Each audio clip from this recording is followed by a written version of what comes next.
Hello everyone. இன்றைக்கி நம்ம டொனாக் versus Stevenson இந்த கேஸை பற்றி தான் பார்க்க போகிறோம். இது டார்ச்சில் ஒரு ஃபேமஸான கேஸ்னே சொல்லலாம். இந்த கேஸில் என்ன இருக்குது அப்படின்னா, ஒரு lady ginger beer bottle order பண்ணுவாங்க. ஒரு கடையில் போய் ஆர்டர் பண்ணுவாங்க. ஆர்டர் பண்ணி குடிக்கும்போது என்னமோ ஒரு மாதிரி இருக்கேன்னு பார்க்கும்போது அதில் நத்தையோட ஒரு சில பகுதிகள்லாம் அந்த ஜிஞ்சர் பியர் பாட்டிலில் இருந்திருக்கு. ஸோ அதை அவங்க தெரியாதனமாக குடித்து அவங்க ரொம்ப உடல் ரீதியாக பாதிக்கப்பட்டுருவாங்க. ஹாஸ்பிட்டல்லே அட்மிட் பண்ணப்பட்டுருவாங்க. இதனால் அந்த ஜிஞ்சர் பியர் பாட்டிலை மேனுஃபேக்சர் பண்ண கம்பெனி மேலே அவங்க கேஸ் போட்டுருவாங்க. இந்த மாதிரி எனக்கு காம்பன்சேஷன் வேணும், இதை குடித்து எனக்கு ரொம்ப ஹெல்த் இஷ்யூஸ் ஆகிடுச்சு அப்படின்னு சொல்லி.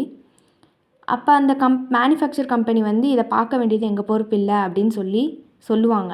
பட் இருந்தாலும் கோர்ட் என்ன சொல்லிடுவாங்கன்னா, இது மேனுஃபேக்சரோடைய டியூட்டி தான்.